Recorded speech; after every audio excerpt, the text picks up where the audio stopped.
জয় শ্রীরাম, জয় হনুমান। হনুমান জয়ন্তী 2024। এই বিশেষ দিনে হনুমানজিকে খুশি করতে এবং হনুমানজিকে প্রসন্ন করতে শ্রবণ করুন হনুমানজির ব্রত কথা। হনুমান জয়ন্তীর বিশেষ দিনে হনুমান পূজার সাথে সাথে হনুমানজির ব্রত কথা শ্রবণ না করলে অসম্পূর্ণ থেকে যায় হনুমানজির পূজা। কিন্তু কবে হনুমান জয়ন্তী জানুন দিনক্ষণ এবং শুভ মুহূর্ত এবং পুজোর নিয়ম। পবনপুত্র হনুমানজির জন্মদিন প্রত্যেক বছর চৈত্র মাসের পূর্ণিমার দিন পালন করা হয়ে থাকে, কিন্তু এই বছর বৈশাখ মাসে পড়েছে হনুমান জয়ন্তী। এই রকম শুভ দিনে হনুমানজির জন্ম মা অঞ্জনীর গর্ভ থেকে হয়েছিল। বজরংবলী যেহেতু অমর, সেই জন্য হনুমানজির জন্মদিনকে হনুমান জয়ন্তী বলা হয়ে থাকে। সেই দিনটি হনুমানজির জন্মতিথি বলে পালন করা হয়ে থাকে। হনুমানজি হলেন শ্রীরাম ভক্ত, সংকট মোচন বলা হয়ে থাকে, কারণ হনুমানজি তার ভক্তদের সকল বিপদ থেকে রক্ষা করে থাকেন। এই বছর অর্থাৎ 2024-এ হনুমান জয়ন্তী কবে পড়েছে এবং তার শুভক্ষণ। এই বছর হনুমান জয়ন্তী 23শে এপ্রিল মঙ্গলবার। যদি হনুমান জয়ন্তী মঙ্গলবার বা শনিবার পড়ে তাহলে এর গুরুত্ব অনেক অনেক গুণ বেড়ে যায়। এই দুটো দিনই হল বজরংবলীর জন্য সমর্পিত। হনুমান জয়ন্তীর দিন হনুমানজির বিশেষ শৃঙ্গার করা হয়ে থাকে। হনুমানজিকে মেটে সিঁদুর, চামেলি তেলের প্রদীপ, লাল ফুলের মালা ইত্যাদি দিয়ে সাজানো হয়ে থাকে এবং এই দিনে সুন্দরকাণ্ড পাঠ করা, ভজন করা, ব্রত পাঠ করা, এছাড়া দান, পাঠ, কীর্তন, বজ্রংবাণ, পঞ্চমুখী হনুমান গায়ত্রী মন্ত্র, হনুমান চালিসার মতো শক্তিশালী মন্ত্র শ্রবণ করা হয়ে থাকে হনুমানজির উদ্দেশ্যে।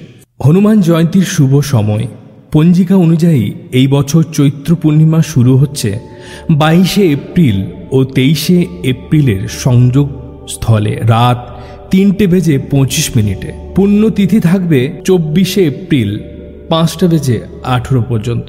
সেই দিন সকালে পুজো করতে হলে তার শুভ সময় 23শে এপ্রিল মঙ্গলবার সকাল 9:03 থেকে দুপুর 1:58 পর্যন্ত। রাতে পূজা করবার সুসময় হল মঙ্গলবার রাত 8:14 থেকে রাত 9:35 পর্যন্ত। হনুমান জয়ন্তীর দিন সকালে অর্থাৎ ব্রহ্ম মুহূর্তে ঘুম থেকে উঠবেন। সকালবেলায় উঠে সূর্য উদয় দেখবেন। আপনারা হয়তো জানেন সূর্য দেবতা হলেন হনুমানজির গুরুদেব। সূর্য দেবতার কাছে হনুমানজি শিক্ষা নিয়েছিলেন। তাই এই দিন সকালবেলায় স্নান করে সূর্য প্রণাম করবেন। তারপর বট গাছের একটি পাতা নিয়ে ভালো করে পরিষ্কার করবেন।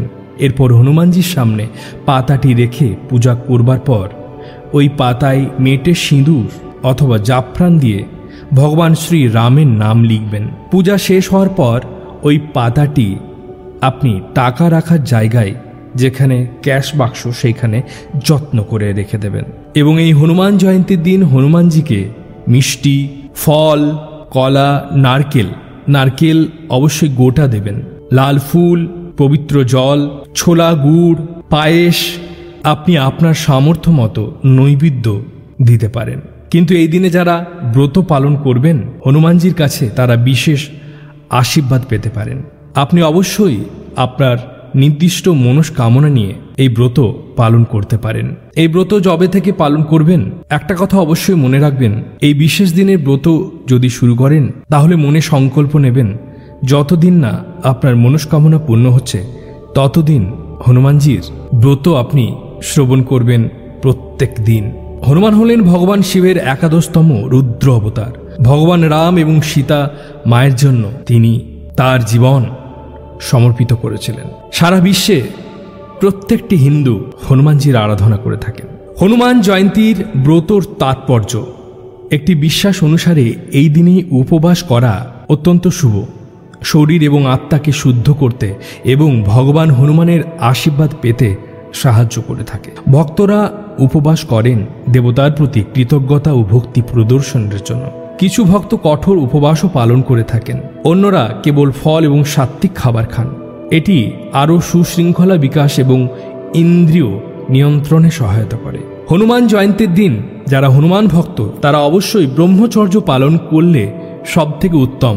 প্রত্যেক শনি এবং মঙ্গলবার আপনারা ব্রহ্মচর্য যদি পালন করতে পারেন তাহলে হনুমানজি অত্যন্ত প্রসন্ন হন।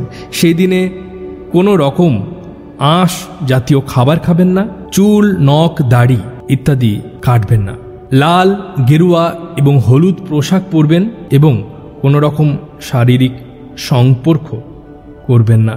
সেই দিন কোনো রকম ঝামেলায় জড়াবেন না।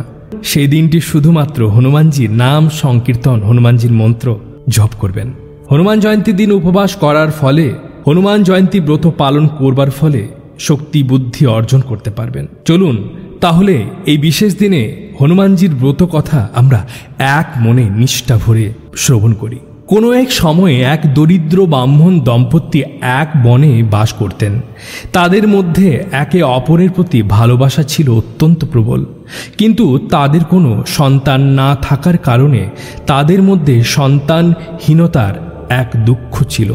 ব্রাহ্মণ প্রতি মঙ্গলবার বনে গিয়ে হনুমানজির পূজা করতেন এবং সন্তান প্রাপ্তির প্রার্থনা করতেন। ব্রাহ্মণ পত্নী হনুমানজির অনেক বড় ভক্ত ছিলেন এবং প্রতি মঙ্গলবার করে তার পূজা করতেন। তিনি প্রতি মঙ্গলবার হনুমানজিকে ভোগ নিবেদন করে তবে তিনি আহার গ্রহণ করতেন। এক মঙ্গলবার কোনো কারণে তিনি হনুমানজিকে ভোগ নিবেদন করতে পারলেন না। তিনি অত্যন্ত দুঃখিত হলেন এবং সংকল্প গ্রহণ করলেন যে আগামী মঙ্গলবার হনুমানজিকে ভোগ নিবেদন করেই তবেই তিনি আহার গ্রহণ করবেন।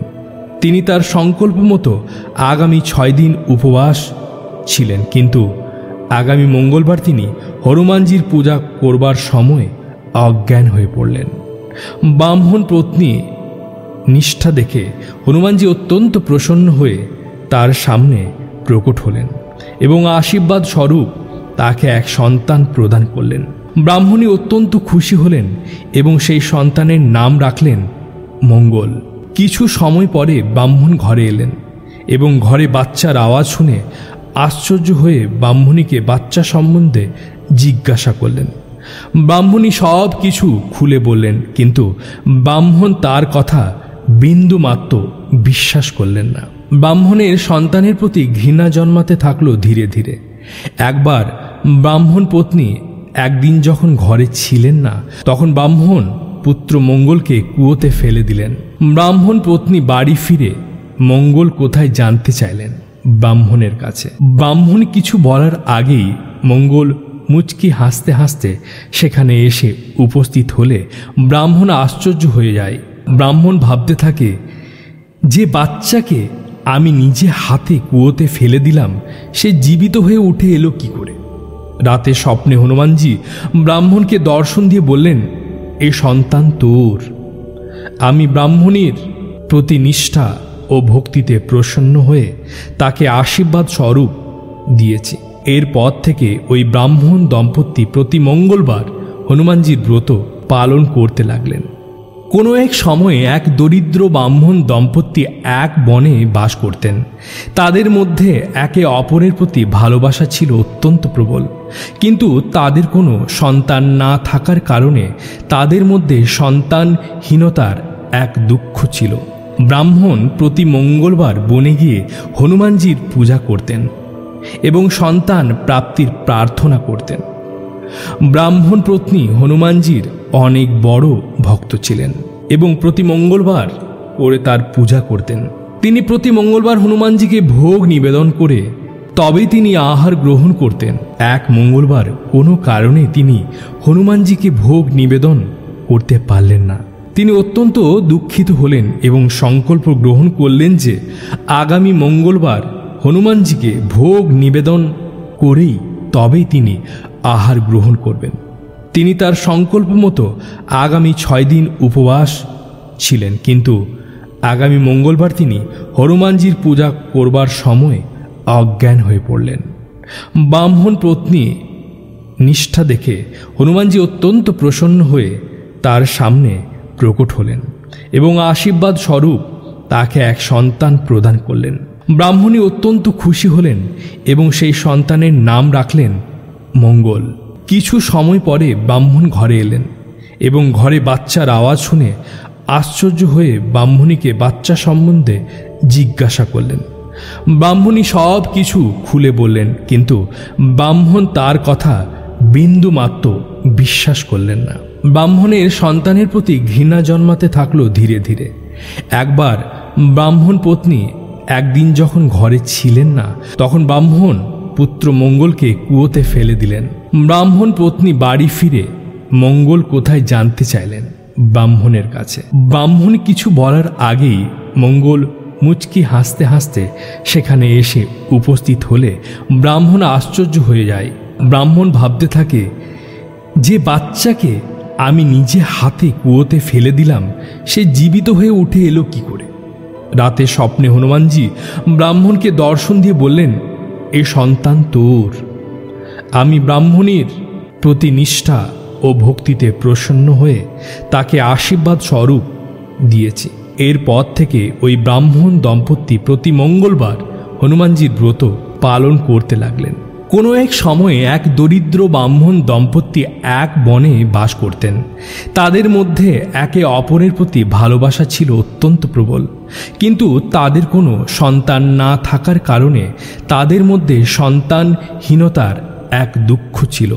ব্রাহ্মণ প্রতি মঙ্গলবার বনে গিয়ে হনুমানজির পূজা করতেন এবং সন্তান প্রাপ্তির প্রার্থনা করতেন। ব্রাহ্মণ পত্নী হনুমানজির অনেক বড় ভক্ত ছিলেন এবং প্রতি মঙ্গলবার করে তার পূজা করতেন। তিনি প্রতি মঙ্গলবার হনুমানজিকে ভোগ নিবেদন করে তবে তিনি আহার গ্রহণ করতেন। এক মঙ্গলবার কোনো কারণে তিনি হনুমানজিকে ভোগ নিবেদন করতে পারলেন না। তিনি অত্যন্ত দুঃখিত হলেন এবং সংকল্প গ্রহণ করলেন যে আগামী মঙ্গলবার হনুমানজিকে ভোগ নিবেদন করেই তবেই তিনি আহার গ্রহণ করবেন। তিনি তার সংকল্প মতো আগামী 6 দিন উপবাস ছিলেন, কিন্তু আগামী মঙ্গলবার তিনি হনুমানজির পূজা করবার সময় অজ্ঞান হয়ে পড়লেন। ব্রাহ্মণ পত্নী নিষ্ঠা দেখে হনুমানজি অত্যন্ত প্রসন্ন হয়ে তার সামনে প্রকট হলেন এবং আশীর্বাদ স্বরূপ তাকে এক সন্তান প্রদান করলেন। ব্রাহ্মণী অত্যন্ত খুশি হলেন এবং সেই সন্তানের নাম রাখলেন মঙ্গল। কিছু সময় পরে ব্রাহ্মণ ঘরে এলেন এবং ঘরে বাচ্চার আওয়াজ শুনে আশ্চর্য হয়ে ব্রাহ্মণীকে বাচ্চা সম্বন্ধে জিজ্ঞাসা করলেন। ব্রাহ্মণী সব কিছু খুলে বললেন, কিন্তু ব্রাহ্মণ তার কথা বিন্দু মাত্র বিশ্বাস করলেন না। ব্রাহ্মণের সন্তানের প্রতি ঘৃণা জন্মাতে থাকলো ধীরে ধীরে।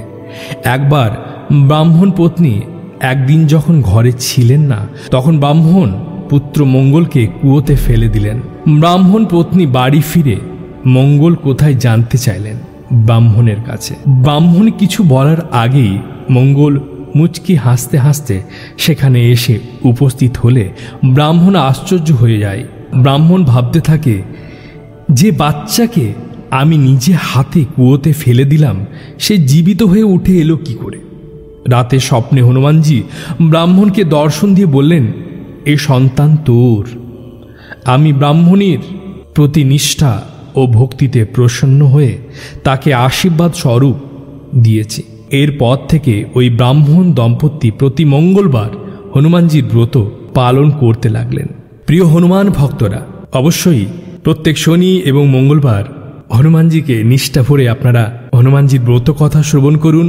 হনুমান চালিসা, হনুমান গায়ত্রী মন্ত্র, পঞ্চমুখী হনুমানজির স্তুতি মতো শক্তিশালী মন্ত্র হনুমানজির জন্য শ্রবণ করুন।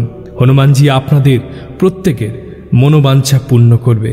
জয় শ্রীরাম, জয় হনুমান।